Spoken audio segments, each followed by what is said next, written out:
Selamat pagi semua jemaat yang terkasih di dalam Yesus Kristus.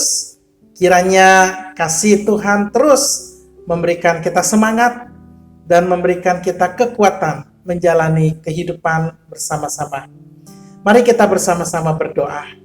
Bapa di dalam surga, terima kasih untuk satu kesempatan yang indah berjalan bersama Yesus melewati masa-masa yang tidak mudah saat ini, Tuhan. Dan kami percaya Engkau yang memimpin kami menjadi kekuatan, menjadi jaminan, menjadi perlindungan bagi kami. Di dalam nama Tuhan Yesus Kristus kami berdoa dan mengucap syukur.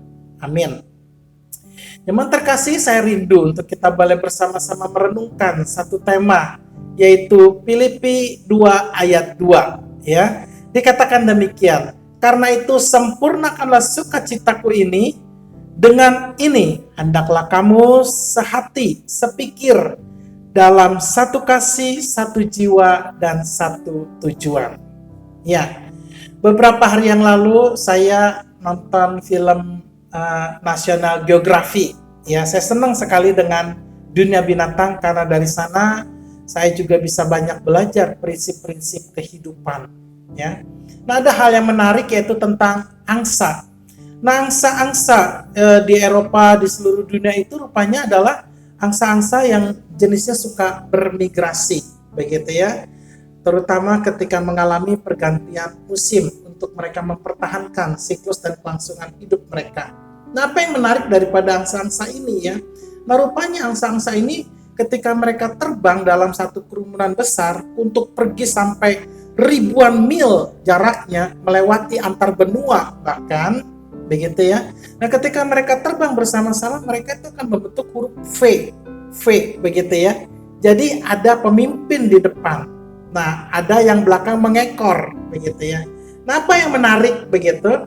Nah, ketika mereka pergi bersama-sama, lalu ketika pemimpin di depan itu mengalami keletihan, dia akan pindah ke posisi belakang. Nah, ketika dia pindah ke posisi belakang, yang di belakangnya langsung mengikuti, begitu. Itu satu pelajaran yang sangat indah ya.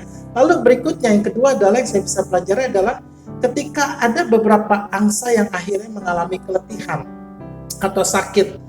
Nah, angsa ini ternyata turun tidak sendiri. Turun di satu tempat, lalu kemudian beberapa angsa itu turun ikut menjaga, ikut merawat. Lalu ketika mereka sama-sama sudah bangkit kembali, sudah kuat kembali, nah muncul gerombolan atau kelompok angsa yang lain itu akan menjemput. Jadi seperti kayak apa ya,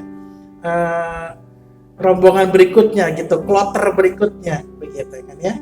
Nah, lalu ada lagi yang ketiga saya belajar di sini adalah ketika angsa itu pergi bersama-sama terbang membentuk huruf V itu ya. Nah, itu pemimpinnya itu selalu mengeluarkan suara wak, wak, wak begitu ya.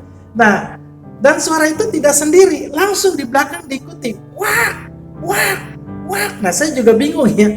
Ini artinya apa gitu ya? Mungkin kalau diterjemahkan di dalam bahasa Indonesia, semangat, semangat, semangat begitu.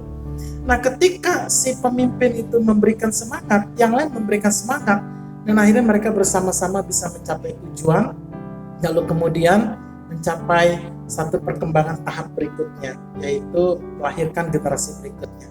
Nah, apa yang unik di sini ya? Sebetulnya Rasul Paulus ingin kita juga punya spirit seperti itu, begitu ya. Sempurnakan sukacita kita dengan cara apa? Dengan kita sehati, sepikir, satu tujuan, begitu. Sehingga akhirnya baik keluarga, suami istri, termasuk juga baik gereja, hamba Tuhan, majelis, ketika satu visi begitu kan ya, sehingga itu bisa berjalan maju. Lalu kemudian ketika ada yang lemah begitu, ada yang tidak sanggup, ada yang juga mengalami keletihan, lalu yang lain memberikan semangat, memberikan spirit, memberikan dorongan begitu.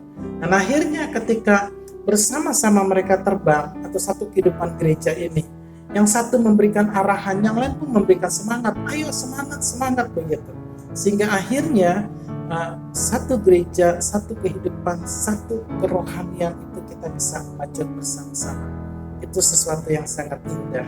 Nah, biarlah nasihat Rasul Paulus ini untuk jemaat Filipi juga boleh berlaku untuk jemaat Gereja Kristen Kalam Kudus Ambon. Yuk kita saling memberikan semangat, apalagi menghadapi masa yang berat ini.